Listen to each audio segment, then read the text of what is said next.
información que para fines de estudio, qué sé yo, pues que desee tenerlo, pues con gusto yo se lo puedo compartir. No obstante, les decía, pues haré la publicación tanto en mi página como en mi perfil de Facebook. Haré la publicación de este material para que lo puedan ustedes utilizar de una manera útil para pues el tema de sus conocimientos. ¿Sí?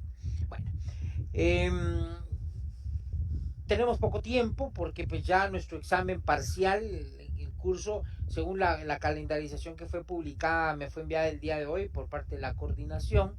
Nuestro examen, nuestro primer parcial, está programado para el día 23 de agosto, lo cual nos hace advertir de que únicamente vamos a tener disponibles 2 clases para avanzar en este contenido. Creo que por ahí va a ser importante considerar la posibilidad, en atención a que pues hay temas que que se han avanzado. Lamentablemente no tuve la posibilidad hoy de comunicarme con mi hermana para que me indicara pues qué puntos fueron son los que han avanzado en el tema del desarrollo en las clases que tuvieron, pero hay aspectos principales como el tema de la definición de lo que es el derecho procesal del trabajo, el derecho colectivo procesal del trabajo, su naturaleza jurídica, pues son temas que entiendo en su momento pues ya los avanzaron, pero voy a avanzar esencialmente el día de hoy con el tema de los principios que inspiran el derecho procesal colectivo del trabajo, para ir avanzando en el desarrollo, porque repito, solo tendríamos 2 sesiones, porque el lunes 16 de agosto no tendremos clase, ya que el feriado que se da por valga la redundancia, por la feria de la Asunción, pues que es del domingo 15, se trasladó para gozarlo el lunes 16. Estoy advirtiendo por ahí la posibilidad de dar clase ese lunes 16. Igual, repito, si no pueden conectarse por alguna razón las clases, y por eso es que me gusta utilizar esta plataforma para desarrollar mis sesiones, queda acá disponible para que puedan en cualquier momento pues accesarse a estas clases, puedan escuchar los conocimientos o como las explicaciones que doy. Y voy a avanzar el día de hoy con el tema de los principios, ¿sí? Primero Dios, entre estos días que vienen hablaré con mi hermana, y si hay aspectos que se estiman necesarios que podamos recalcar para el contenido de nuestro examen, que es la pena principal que tengo y con los compañeros estudiantes, pues son temas que estaría abordando por ahí el lunes 16, ¿sí? Y ya luego el miércoles 18 estaríamos concluyendo con el tema con el contenido para el primer parcial. Una de las cuestiones que hasta cierto punto, y se los transmito, debe darles un poco de tranquilidad, muchachos: el contenido del curso, de acuerdo a esta primera unidad, que es lo que está desarrollado en el material que les envié el día de hoy, es corto. Entonces es corto, obviamente no habrá mucho de lo cual ustedes no habrá mucho contenido del cual pueda pues generarles preocupación para pues avanzar en el conocimiento. Y vean ustedes que pues, por ser poco el contenido, obviamente pues tendrán una mayor posibilidad de obtener una nota pues alta, puesto que de alguna manera, primero Dios, pues que dentro de lo que yo pueda transmitirles, podrán ustedes pues tener conocimiento de ideas claras respecto al tema de los principios, como lo ven repito, en el material que les compartí. El contenido de la primera parte es el tema de la definición, la naturaleza jurídica y los principios procesales del derecho colectivo del trabajo, ¿sí? Entonces ese es el contenido para nuestro examen del primer parcial, y repito, pues vamos a avanzar en eso, ¿sí?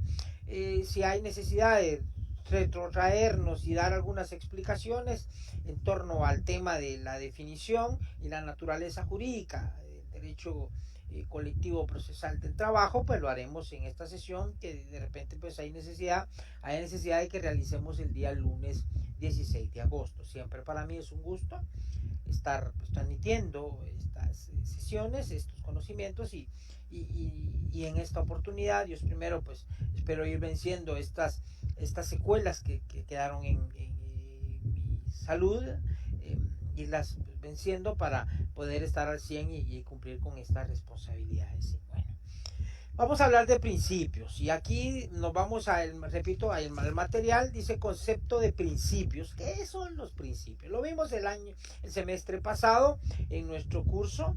de Derecho Procesal del Trabajo 1, pero siempre es importante refrescar estas definiciones. Dice, concepto de principio, son directrices o líneas matrices dentro de las cuales han de desarrollarse las instituciones del proceso. Artículo 15 del Código de Trabajo. En su acepción filosófica son las máximas o verdades universales del derecho que han servido, oigan bien, esta parte me interesa que la tengan clara, que han servido para orientar la interpretación, la aplicación y creación de la misma ley. Recuerdan ustedes que en el semestre pasado, los que tuvieron la oportunidad de estar con su servidor, yo recalqué mucho el tema de los principios, siempre me gusta recalcarlo porque es un pilar fundamental en el derecho del trabajo, en el derecho individual, en el derecho sustantivo, para conocer, para interpretar, para entender cuáles son los derechos que podemos tener como trabajadores, ¿sí? No digamos en el tema procesal, hay principios muy especiales, muy particulares, que generan esa identidad propia y única del derecho procesal del trabajo, ¿sí? Entonces, acá se recuerdan que cuando vimos en los principios en derecho procesal del trabajo 1, hablábamos de ciertas funciones que cumplen estos principios. Está una función orientadora, una función interpretadora, una función funciones estas, perdón, que permiten, dependiendo el personaje que va a interpretar, que va a aplicar o que va a crear una norma, hablamos de los abogados, hablamos de los jueces, hablamos de los integrantes de la Asamblea Legislativa, dependiendo de quién vaya a ser ese autor, así es la función que van a realizar los principios.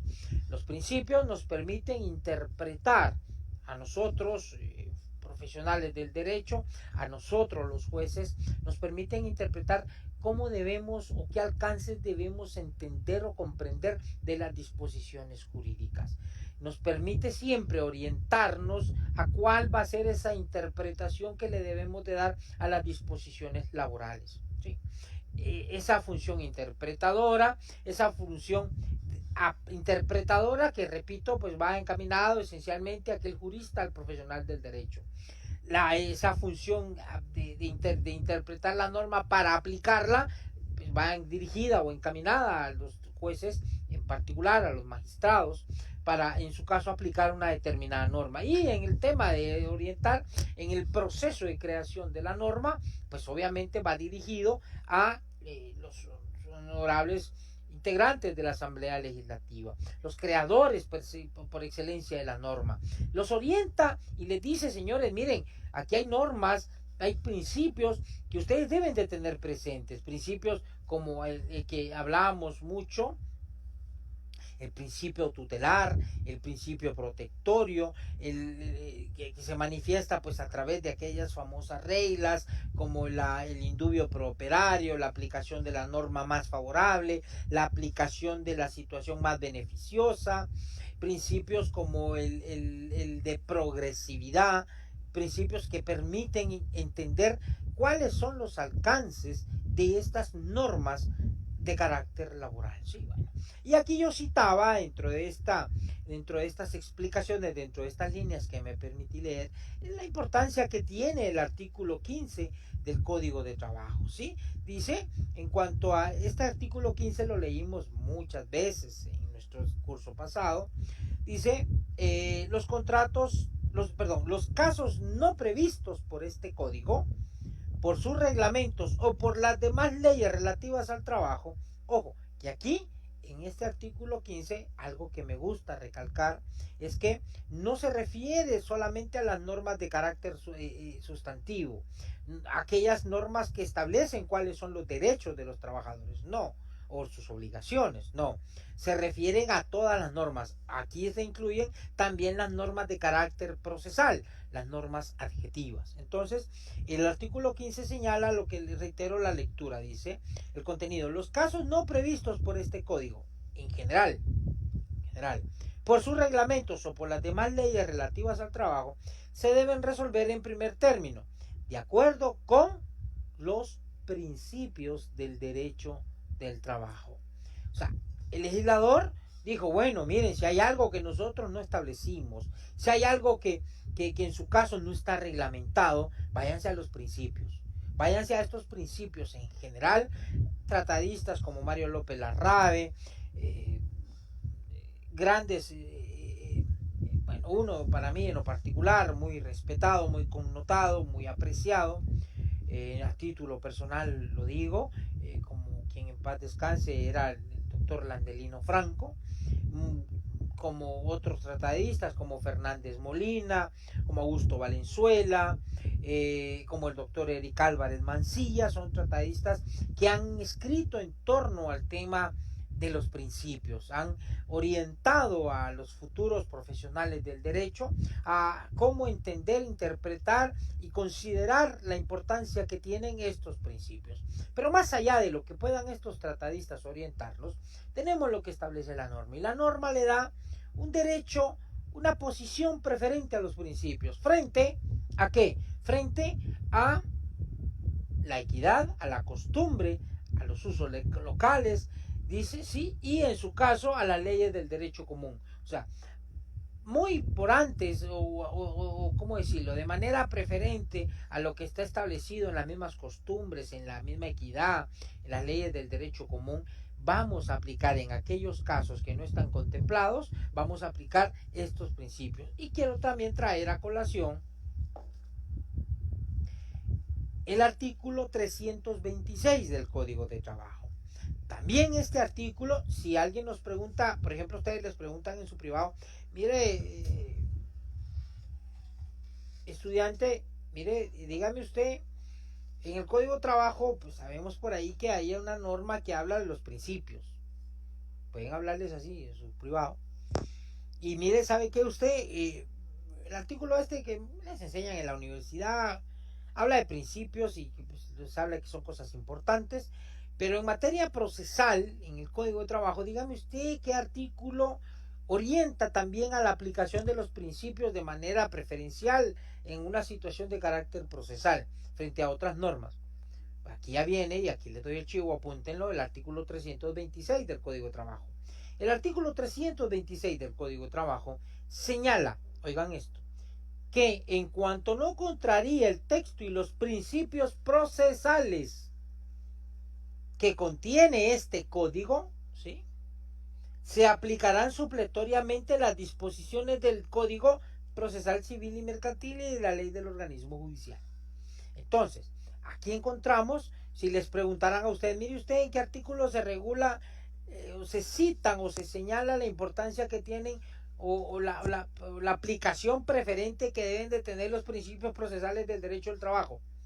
Pues ya, aquí está, el 326. ¿Sí? Entonces, ojo, el 15 nos habla de manera general, ¿sí?, de lo no dispuesto, lo no regulado en el Código de Trabajo, se va a resolver con base en los principios. ¿Sí? Pero en materia procesal, alguien, pero mire usted, el artículo le puede preguntar o le puede cuestionar, mire, en el artículo 15 no dice eso, no dice nada de materia procesal. ¿Cuál es el fundamento para aplicar o que haga referencia a los principios procesales del derecho del trabajo?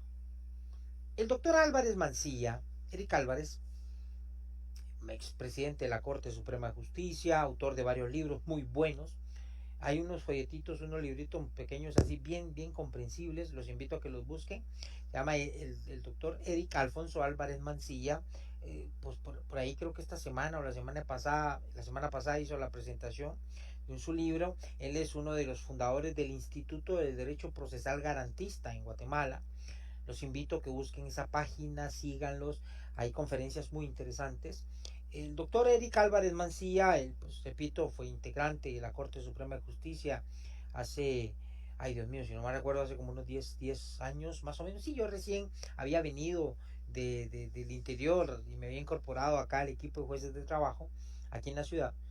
Y pues él recién en ese entonces fue nombrado, creo que en el año 2010 fue nombrado magistrado de la Corte, presidente de la Corte.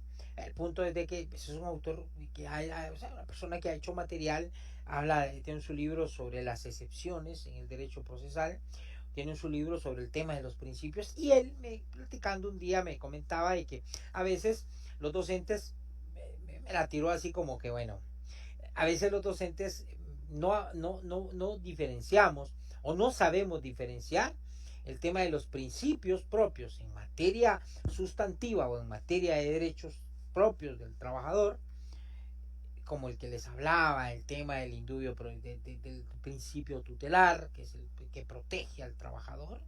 Este tal vez no tiene un tinte, un toque procesal, pero sí es importante que lo tengamos siempre presente, y nosotros acá, por ejemplo, los que aplicamos la norma en el proceso laboral, siempre obviamente tenemos que tener en cuenta y presente estos principios. Pero el doctor Mancilla, Eric Alfonso Álvarez Mancilla, mencionaba esto relativo la a esa confusión, a, al error, me mencionaba él, que cometemos a veces los docentes al no hacer esa diferenciación. Yo sí, de alguna manera, si les hablo, bueno, lo vimos en el semestre pasado, podrán ver mis clases acá, que todavía siguen acá en mi página.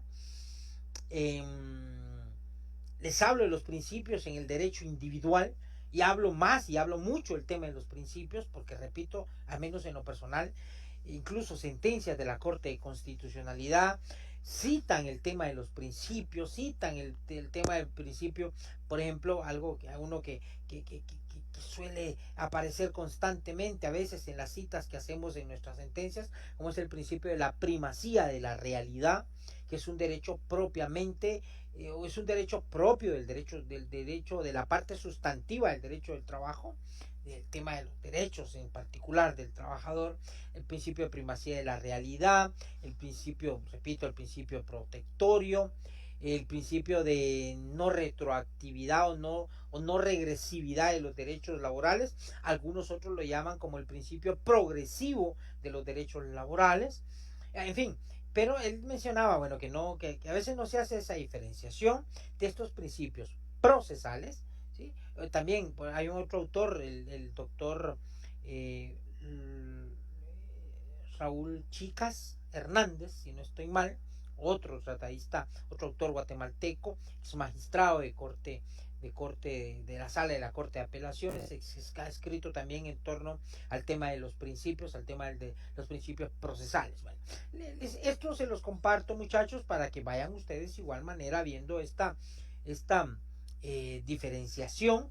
Sin embargo, repito, acá en esta primer diapositiva que veía, que es la identificada como que identifico como concepto de principios. Principios son principios, sean sustantivos o sean adjetivos. Aquí la definición va a ser la misma, esa acepción filosófica va a ser la misma, porque repito, estos principios están vigentes siempre dentro del proceso, siempre dentro de la aplicación de los derechos, de la interpretación de los derechos del trabajador, incluso repito, pues incluso hasta fuera del ámbito jurisdiccional, los principios persisten. A los legisladores tienen que tener presente que hay un principio que se llama irrenunciabilidad de derechos laborales, que hay un principio que se llama no regresividad de los derechos laborales. Deben de tenerlos presentes, porque al momento de crear una norma tienen que tener cuidado que esa norma nueva no limite, no restrinja, no reduzca los derechos que ya están establecidos en una norma vigente, ¿sí? Guatemala es parte del bloque, lo digo siempre, lo menciono en mis clases, de países que conforman una línea dura de los derechos laborales. Para muchos pues, causa preocupación. De hecho, hay un par de foros que están por celebrarse. Mañana precisamente una amiga mía estará dando una conferencia sobre el tema del bendito convenio de la contratación a tiempo parcial. Han habido, bueno, yo el otro día hace unas 2 semanas estuve en una escuchando vía Zoom, que es la plataforma que por excelencia se ha utilizado para estas actividades académicas, profesionales como bueno, con una pues tendencia patronalista, como pues Augusto Valenzuela, como Randolph Castellanos, como el doctor, se me va el nombre, pero sus apellidos son Canis Contreras, el doctor Guido Ricci, varios profesionales del derecho dieron su punto de vista sobre el tema del convenio 175 y esta resolución que dio la Corte de Constitucionalidad a una inconstitucionalidad planteada sobre un reglamento que hace viable la aplicación de este convenio en nuestro país. Lo traigo a colación, ¿por qué, muchachos? Porque también los principios juegan un papel importante en estas disposiciones. Si nosotros tenemos conocimiento de una disposición que protege nuestros derechos laborales y que puede venir en el futuro una nueva disposición que va a limitar el ejercicio de estos derechos, esta norma, digámoslo así, tendría que ser nula de pleno derecho. El artículo 106, si no estoy mal, constitucional, perdón, muchachos, 106, sí, 106, señala en su segundo párrafo: serán nulas ipso iure y no obligarán a los trabajadores, aunque se expresen en un contrato colectivo o individual de trabajo, en un convenio o en otro documento, las estipulaciones que impliquen renuncia, disminución, tergiversación o limitación de los derechos reconocidos a favor de los trabajadores en la Constitución, en la ley, tratados internacionales ratificados por Guatemala, reglamentos u otras disposiciones relativas al trabajo. Ojo que este segundo párrafo también, muchachos, es aplicable para lo que estamos viendo en materia procesal, porque puede existir, por ejemplo, una disposición que procesalmente establezca una reducción a un derecho que le pueda ser asistido a un trabajador. A mí me gusta citar, los que estuvieron conmigo en el semestre pasado recordarán, a mí me gusta citar mucho esa disposición de la literal E del artículo 332 del Código de Trabajo. Y perdonen que me la traiga a colación, pero me gusta, pero la utilizo como ejemplo en torno a un caso hipotético futuro que pudiera implicar poner al trabajador en una posición vulnerable, en una posición de desventaja. Lamentablemente suele darse, pero al menos hay una norma que busca dar esa posición preferente a la literal E del artículo 332 del Código de Trabajo, que este artículo establece como uno de los requisitos de toda demanda laboral la enumeración de los medios de prueba. Pero el 332 literal E, esta literal señala una posición preferente para el trabajador en los casos de despido. Al trabajador le dice: señor trabajador, usted no está obligado a aportar prueba en los casos de despido. ¿Y por qué es esa situación? Yo siempre lo refresco y se los traigo a colación, muchachos, porque cuando un trabajador es despedido,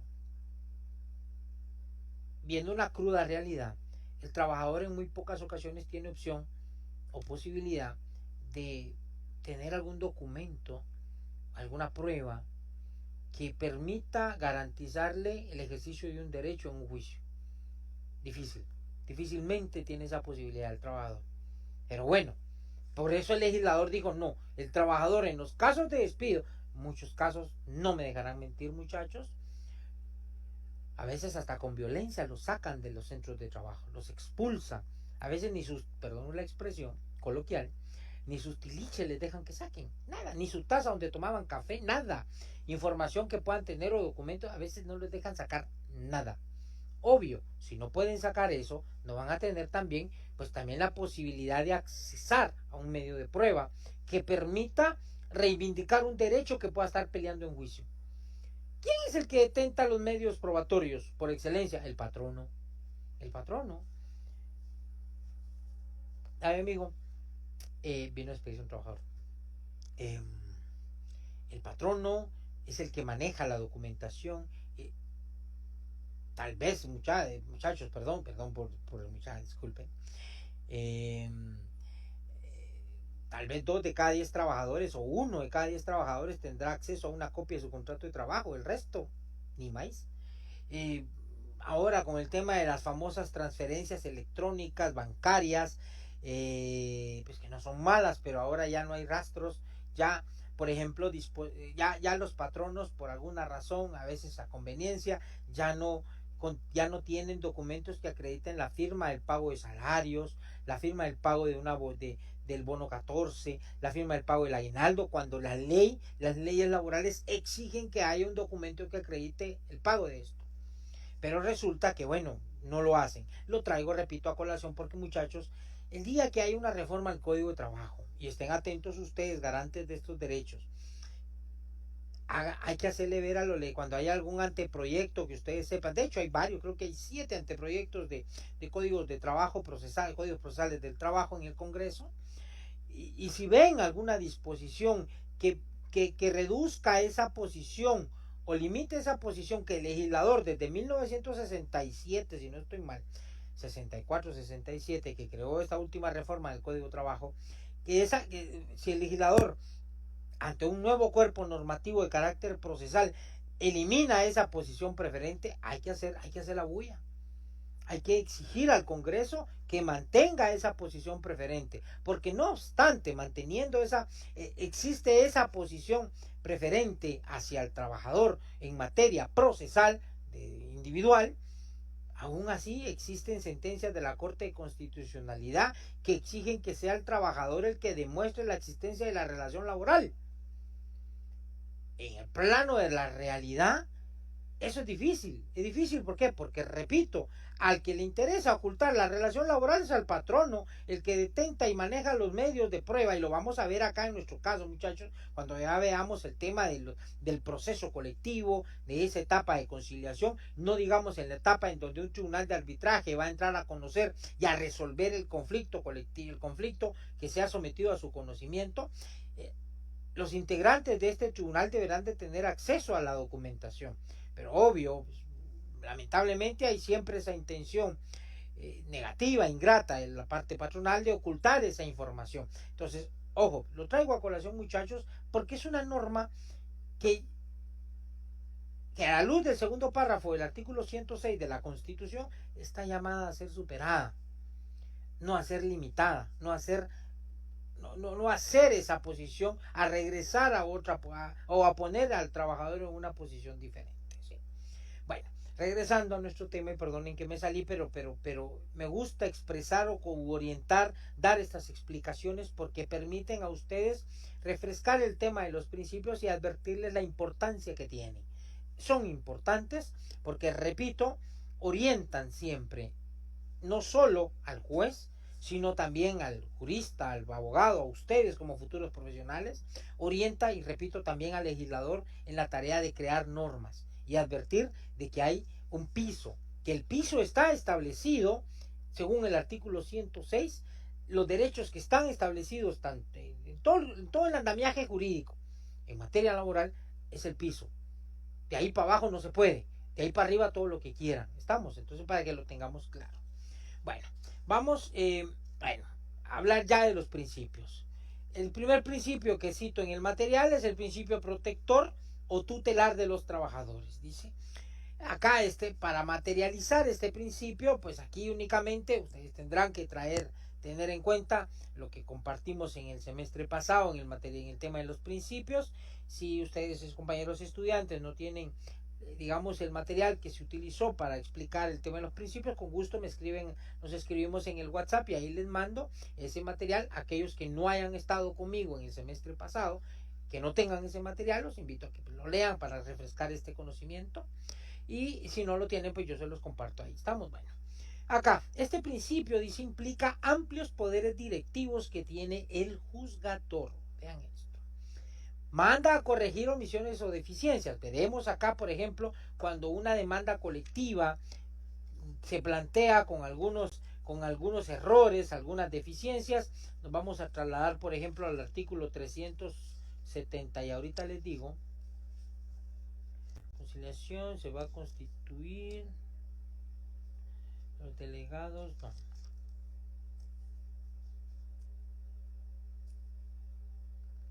Ok, 381.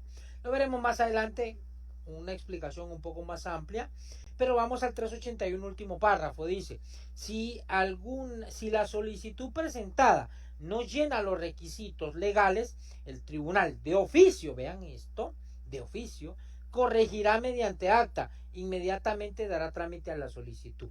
Vean acá, aquí lo traigo a colación y si ustedes gustan a este primer ítem que les pongo yo acá, que dice manda a corregir omisiones o deficiencias, pónganle ver artículo 381, último párrafo, que dice, que es el que les acabo de leer, que dice que si la solicitud presentada no llena los requisitos legales, el tribunal de oficio lo corregirá mediante acta. Entonces acá se lo transcribí en palabras más sencillas, dice, el juez acá manda a corregir omisiones o deficiencias, incluso de oficio. ¿Estamos? Bueno.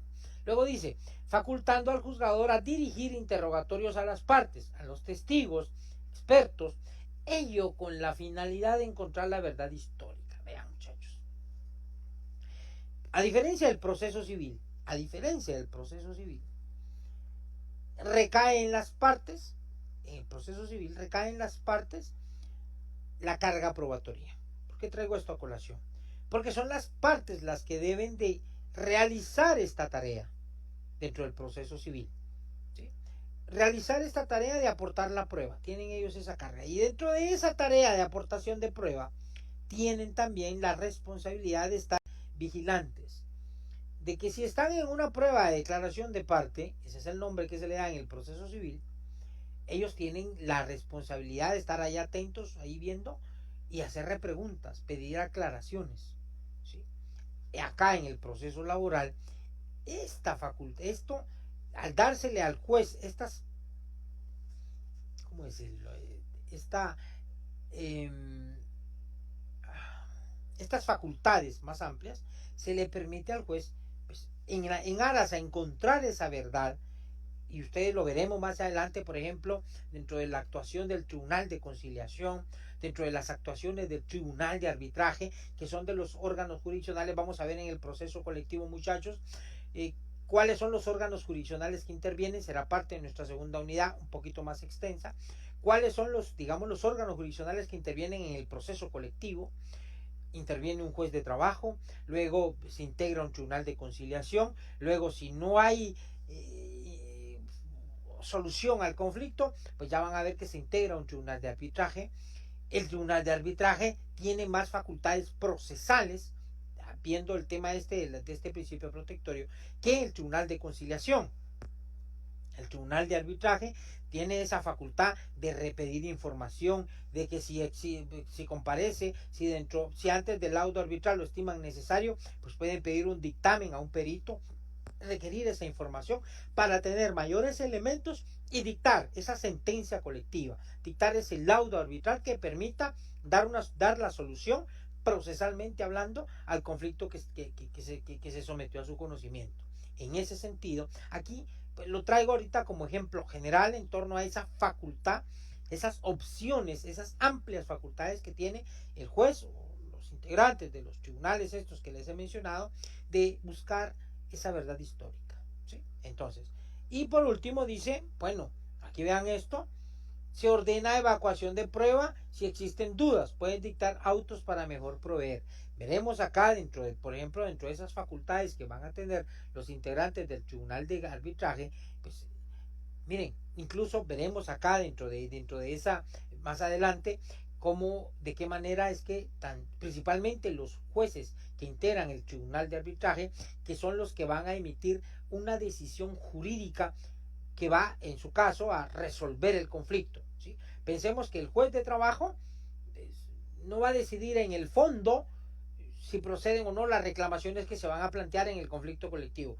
Él no va a decidir sobre si proceden o no el pliego de peticiones. Él no.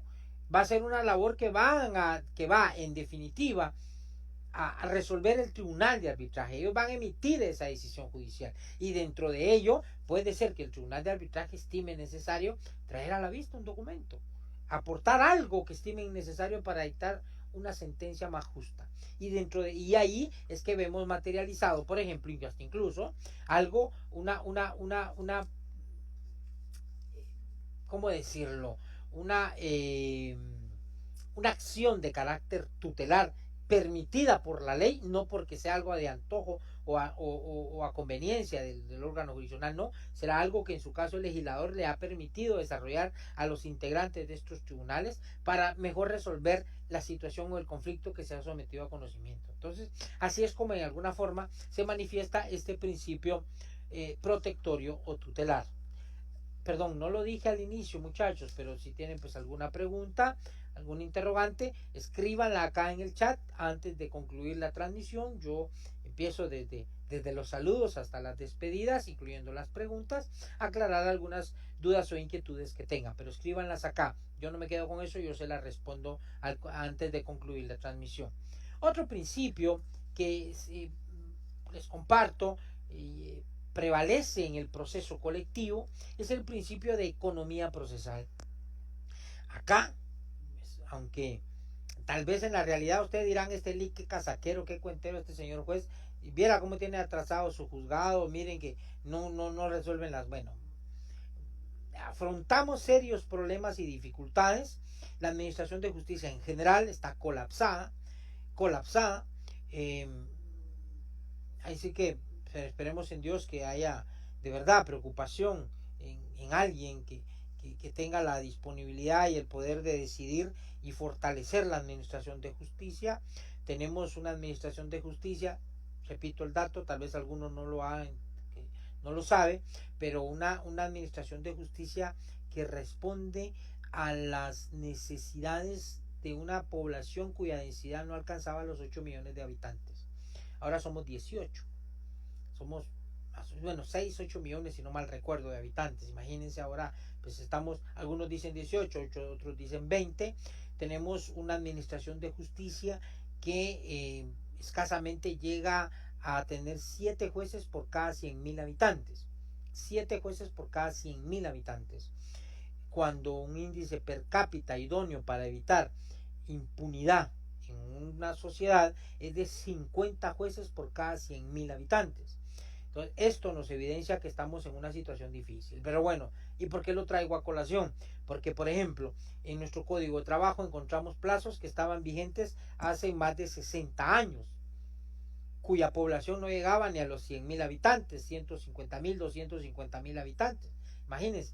Estos, claro, también eran menos juzgados, sí, porque en aquel entonces creo que si mucho eran 4 o 5 juzgados. No obstante, en el interior del país habían pues también juzgados de trabajo regionales, pero existían. Pero bueno, lo traigo a colación porque ahora, es cierto, hay más juzgados, pero hay más densidad poblacional y obviamente al haber más población hay más conflicto. Entonces, de alguna manera, evidentemente, esa celeridad y esa rapidez con la que quisiéramos hace difícil de cumplir en muchos casos por estos factores que les he mencionado. Pero el principio de economía procesal, y vamos a ver acá, van a ver ustedes, se busca una celeridad y rapidez en la tramitación de los procesos. Veremos más adelante, muchachos, por ejemplo, plazos que vamos a encontrar fijados en el Código de Trabajo para tramitar un conflicto colectivo en horas. Se habla de 12 horas, se habla de 36 horas, se habla de 72 horas. ¿Por qué? Porque el legislador advirtió en la creación de estas normas el establecer plazos rápidos, plazos en horas, y vamos a ver que dentro de las características propias del conflicto colectivo de carácter económico, social, es de que todos los días y horas son hábiles. Entonces, el Tribunal de Conciliación puede integrarse hasta en horas de la noche, puede convocar a las partes a un horario fuera de la jornada de trabajo. Ha pasado en que han existido jornadas extensas de negociación de los tribunales de conciliación. Entonces, esto permite, y esto, ¿por qué lo traigo a colación? Porque ahí se manifiesta y se evidencia esa celeridad, esa rapidez. Repito, vamos a ver acá, por ejemplo, incluso ven ustedes, vamos a conocer y a aprender que, por ejemplo, el plazo del periodo de conciliación en un conflicto colectivo no debe superar 15 días. Imagínense. Por ejemplo, vamos a ver aquí solo para que vayamos saliendo de la duda o vayamos orientándonos. Dice, vean, el 382, dentro de las 12 horas siguientes a recibido el pliego de peticiones, el juez de trabajo procederá a la formación del Tribunal de Conciliación. ¿Cuántas horas dice? 12 horas. Vean el siguiente plazo.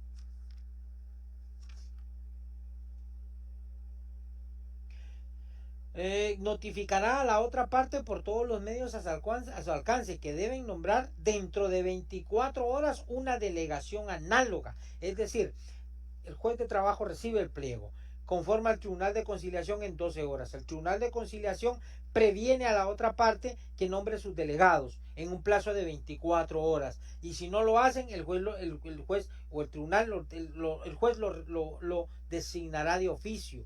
Y vemos ahora. Y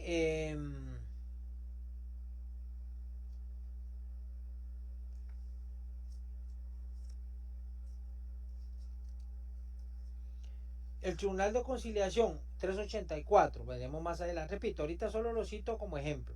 384, el Tribunal de Conciliación, una vez resueltos los impedimentos que se hubieran presentado, se declarará competente y se reunirá sin pérdida de tiempo con el objeto de convocar a ambas delegaciones a una comparecencia que se verificará, vean esto aquí, lo que me interesa, dentro de las 36 horas siguientes y con absoluta preferencia a cualquier otro negocio. Cito estos dos ejemplos porque acá vemos manifestado el principio de celeridad y rapidez, el principio de economía procesal. Si un proceso es rápido, si un proceso es acelerado en su tramitación y por ende rápido, es económico.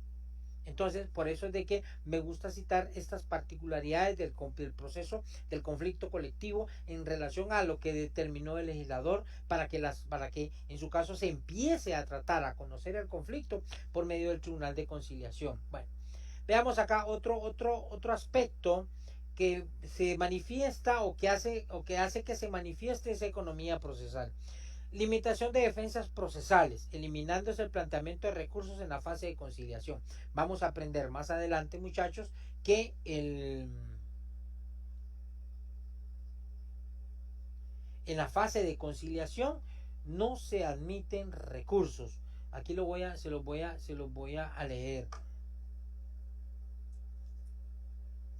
315 creo que es, permítanme, perdón, 395, permítame, muchachos. 393. En ningún caso los procedimientos de conciliación pueden durar más de 15 días. Vean esto. Era lo que les decía en relación a... ¿dónde está?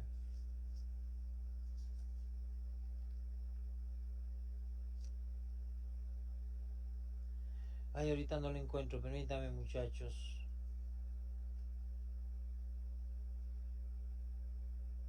Aquí está. 383, segundo párrafo. Fuera de lo establecido en el párrafo anterior, durante el periodo de conciliación no habrá recurso alguno contra las resoluciones del tribunal. 383, segundo párrafo.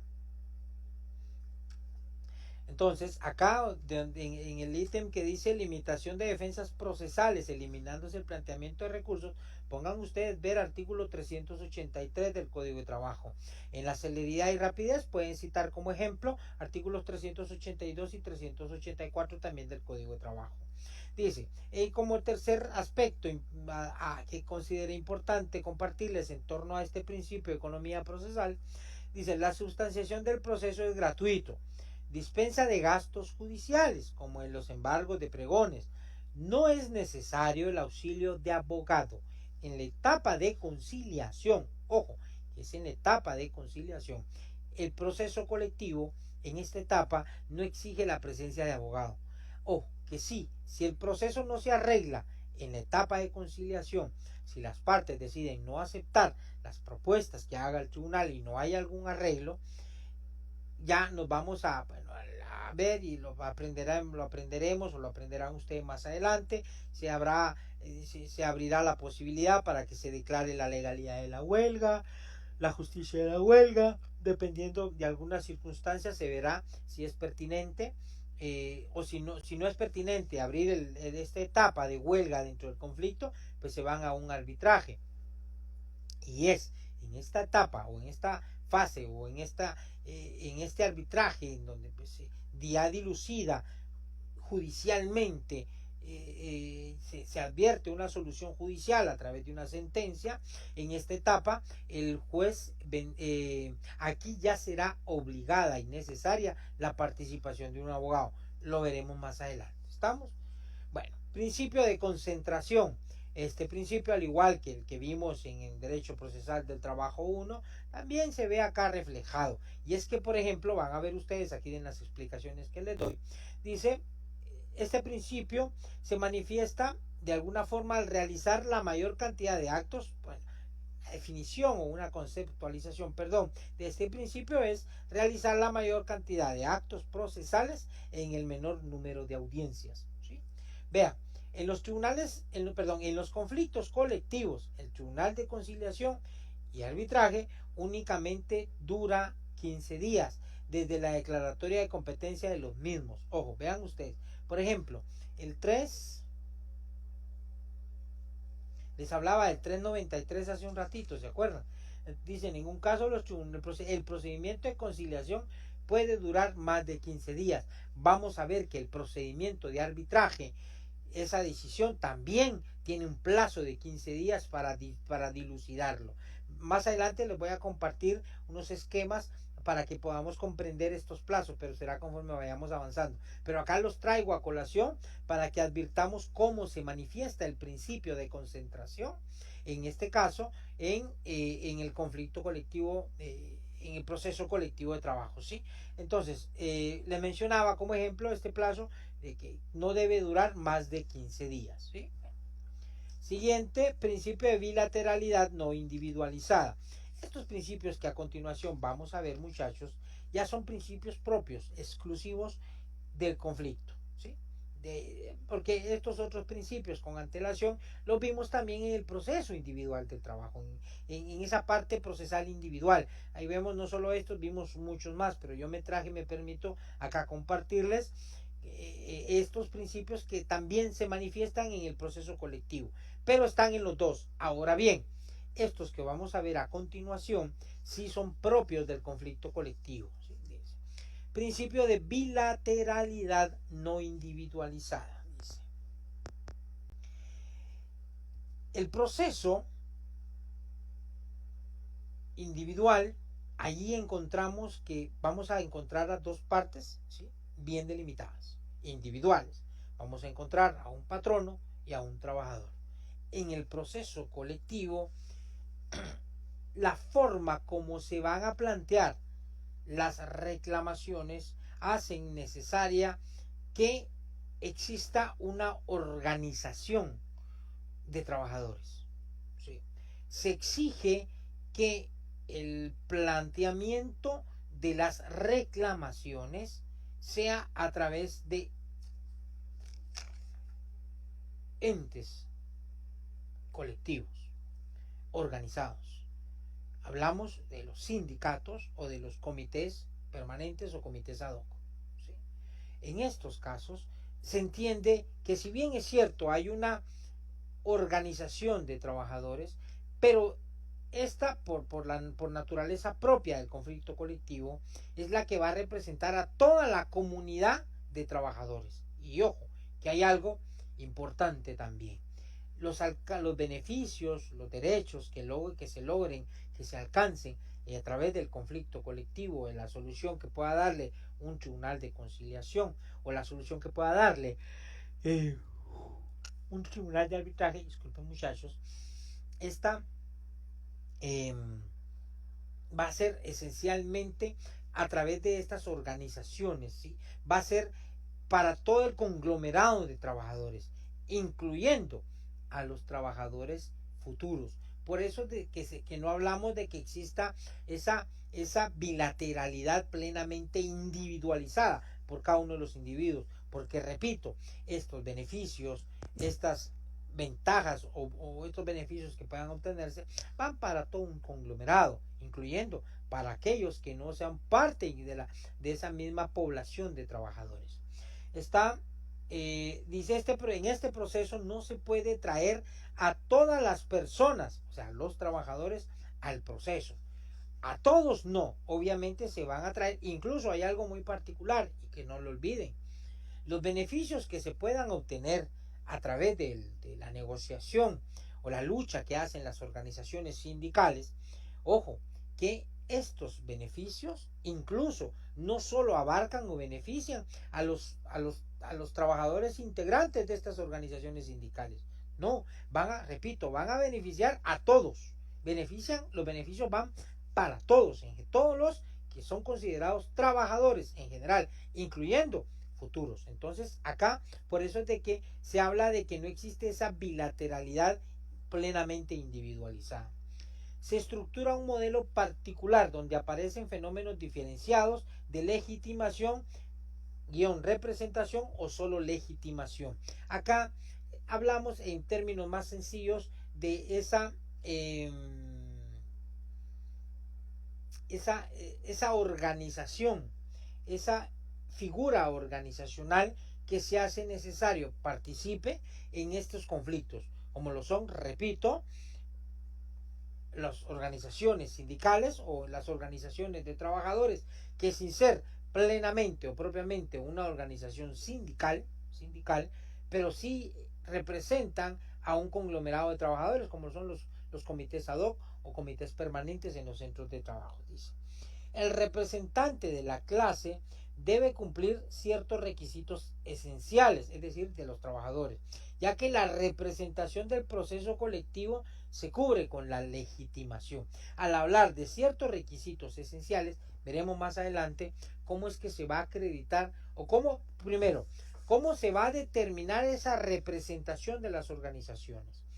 Vemos que de acuerdo a lo que puedan recordar ustedes, los sindicatos son representados a través de los comités ejecutivos. El comité ejecutivo es el representante legal nato de las organizaciones sindicales. Los comités ad hoc son representados por no más de 3 trabajadores. ¿Estamos? Bueno. Pero en el tema de los sindicatos también obviamente existe esa representatividad o esa representación en juicio que se designa a través de 3 delegados. El comité ejecutivo o incluso la Asamblea General de Trabajadores puede designar a 3 trabajadores, porque existe esa posibilidad. Puede designar a 3 trabajadores o va a designar a los trabajadores. Puede ser integrantes, de hecho por excelencia solo son integrantes del comité ejecutivo los que van a representar a toda la colectividad. No es que sean los representantes legales per se, de acuerdo a lo que establece el Código de Trabajo del sindicato, sino que van a ser sus representantes y por ende van a estar legitimados para representarlos por decisión de la asamblea dentro del conflicto colectivo. Entonces, acá vemos que dependiendo, no hay una designación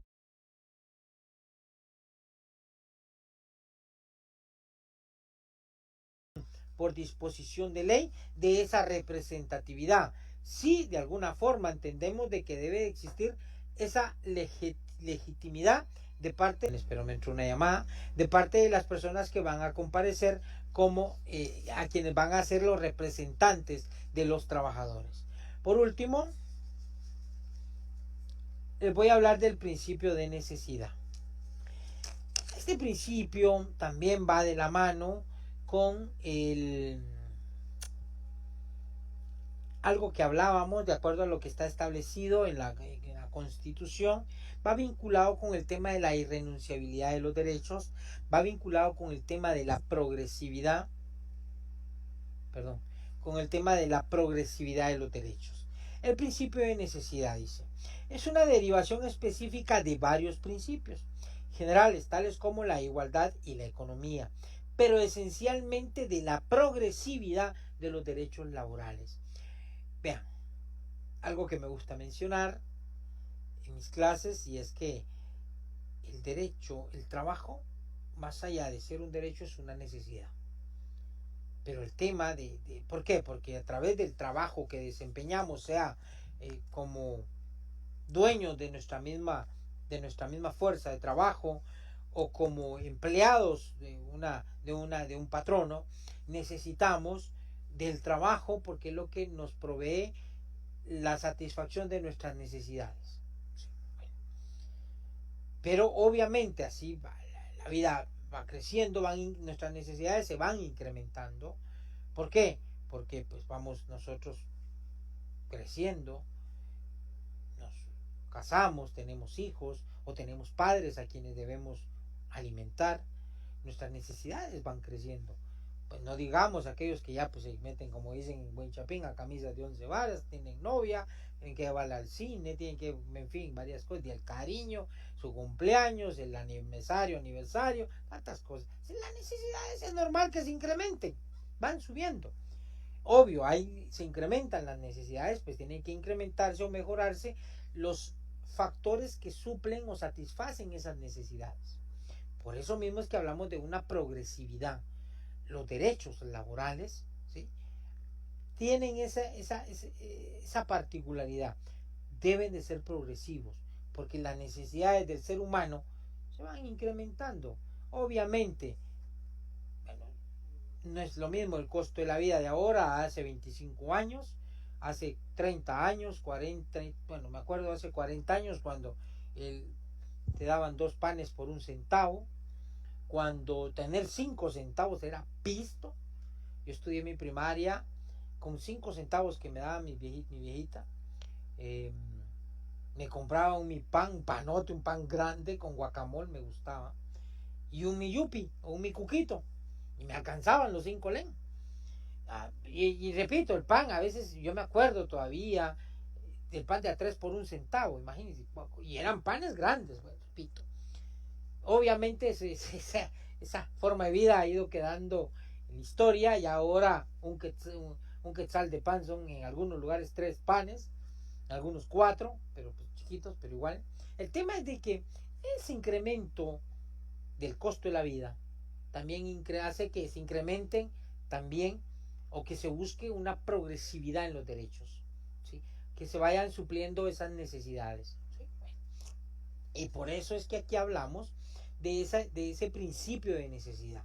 Los derechos laborales necesariamente deben de mejorarse, siempre, porque repito, necesariamente se van incrementando nuestras necesidades. El buscar la satisfacción, nuestros hijos van creciendo. Hoy pues tenemos, bueno, los que tenemos hijos pequeños, año con año nos incrementan las colegiaturas. Que joder ahora con el tema, bueno, el tema de te hacen comprar acceso a plataformas que ni las usan, pero se van incrementando los gastos. Eso hace que también se vayan incrementando los medios para satisfacer esas necesidades. Entonces, por eso es de que hablamos de ese principio de necesidad. En los casos de intereses difusos aparece el proceso colectivo como un camino del que no se puede escapar. Intereses difusos, intereses que están dispersos, en una colectividad, ¿sí? Y el proceso colectivo hace que buscar cómo esos intereses se vuelvan en una sola causa, porque repito, podemos haber 100 trabajadores, cada uno con las mismas necesidades o con similares necesidades, pero obviamente todas esas se van a tener que encauzar dentro de un proceso colectivo. ¿Para qué? Para buscar satisfacer esas necesidades difusas, esas necesidades a través de este proceso, de este conflicto, del proceso colectivo que va a buscar dar una solución. Ya veremos más adelante, sea pues dentro del camino de la conciliación o dentro del camino del arbitraje. Por último, hablando del principio de necesidad, dice: los derechos, estos laborales, son derechos de todos, pero que no pertenecen a ninguno en particular, y cuya solución no puede ser parcializada. Hablábamos en mi clase de doctorado, nos hablaban sobre, bueno, vean, ¿qué pasa si al momento de declararse una huelga aparece un grupo de trabajadores, un trabajador que dice: mire, yo sí quiero trabajar, a mí no me pueden vedar mi derecho a trabajar? Teorías patronalistas, les cuento, porque el tema de la huelga es una herramienta importante, útil en la mejora de los derechos de los trabajadores. De hecho, es la herramienta, casi que la única herramienta que tienen los trabajadores para obtener las mejoras en sus condiciones laborales, entre comillas, por la fuerza, entre comillas. Pero me planteaban esto, y por qué lo traigo a colación, y es de que aquí con el tema de la huelga Ya lo veremos más adelante cuando se entra en la necesidad de declarar la legalidad de la huelga. Cuando se declara la legalidad, hay una etapa en la cual se debe decidir estallar la huelga, materializar la huelga. ¿Y esto qué va a implicar? Que no se va a trabajar, obviamente. Pensarán y se preocuparán, pero miren, y nuestro salario, y qué vamos a hacer. Bueno, ya el juez tendrá que está conociendo el conflicto, dictar medidas pertinentes, lo veremos más adelante, para garantizar ese tipo de situaciones. Pero acá, como les digo, acá el conflicto no lo podemos particularizar en un grupito, nada. Aquí o van todos o no va ninguno. ¿Estamos? Entonces, por eso mismo es que hablamos de que las soluciones del conflicto sean conciliatorias, o sea, a través del arbitraje, van a ser soluciones para toda la colectividad, no solo para un grupo. ¿Estamos? Hasta acá vamos a dejar nuestra clase el día de hoy y en nuestra próxima sesión, calculo que primero Dios concluiremos con el tema de los principios. Nos queda 1, 2, 3, 4, 5 principios. Y bueno, voy a ver sus inquietudes, sus interrogantes y para darle respuesta a las mismas, muchachos. Vamos a ver. Trisha Castillo, hola, mucho gusto saludarte, Pati, que Dios te bendiga. Silvia González, igual. Lucía Abigail, muchas gracias. Peter Alexander Salán, igual. Juan Max, muchas gracias. Aquí estamos pues más o menos recuperaditos, pero en pie de lucha. Cristian Santizo, bienvenido. Gracias a Dios, aquí estamos. El Mamashia, hola, buenas tardes, licenciado. Gusto verte igual. Juan Rojop, a la orden, Juan. Cristian, ¿qué principio es el de mayor actos procesales en menor número de audiencias? Es el principio de concentración, ¿sí? Es la mayor cantidad de actos procesales en el menor número de audiencias. Se llama principio de concentración procesal. Es el de, muy bien, gracias María Bautista. Marta Figueroa, gracias a Dios por tener igualmente el gusto de estar acá, Marta. Dice Sánchez Juan Isaac, mucho gusto, gracias. Aquí a tus órdenes, María Bautista, gusto de recibir nuevamente sus clases, ya lo extrañamos. Hoy tan poquitos mensajes. ¿Qué pasó? ¿Se habrán perdido algunos? Bueno, igual, si es un gusto, gracias por estar acá, pero me quiero ver si Peter, Juan, Max, bueno, o expliqué muy bien o no subieron inquietudes, es solo la del tema del principio de concentración. No sé, pero aquí no puedo ver más si hay algunas otras. Eh, algo, algo pasa aquí, vamos a ver. Gracias, Juan, Max, Santizo. No sé, no puedo ver muy bien, perdonen. Silvia, Lucy, Peter, Juanma, Cristian, Elma Machía, Juan Rojop, Cristian, María Bautista, Marta Figueroa, Juan Isaac, María Bautista, bueno, igual hasta Leo Miranda, saludos y bueno, igual. Bueno, muchachos, pues ahí sí que solamente hasta acá fueron los mensajes que puedo ver que han enviado. Si hay alguno que tenga alguna inquietud, alguno de mis estudiantes, con gusto pues me puede escribir al WhatsApp o alguna persona acá puede escribirme al Messenger y con gusto pues ahí estaré tratando de dar luz a sus inquietudes. De mi parte, muchas gracias, hasta acá dejamos nuestra clase. Dios primero nos estaremos viendo. Dependiendo, les ruego por favor que estemos pendientes.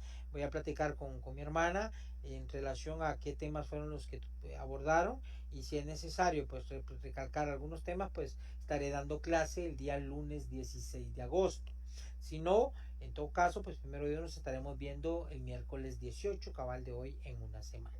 Que Dios me los bendiga, muchachos. Dios los guarde, cuídense mucho. De verdad, la situación está bien difícil. Hoy, pues en la mañana, pues, recibía la triste noticia del fallecimiento de un compañero juez de paz de Pasaco, Jutiapa, el licenciado Chanchabac, joven, 35, 37 años. Lamentablemente muere también por el tema del COVID. De verdad, muchachos, cuídense. Estas nuevas variantes están perjudicando a muchos jóvenes. Cuídense, protéjanse, su mascarilla, límpiense las manos. Procuren no salir, muchachos. Yo sé que el encierro agobia, pero hay que cuidarnos, de verdad. Cuídense y pues Dios primero, nos estaremos aquí pues saludando por esta vía el próximo lunes o el próximo viernes. Que Dios les guarde. Feliz fin de semana. Cuídense mucho. Hasta pronto. Buena noche.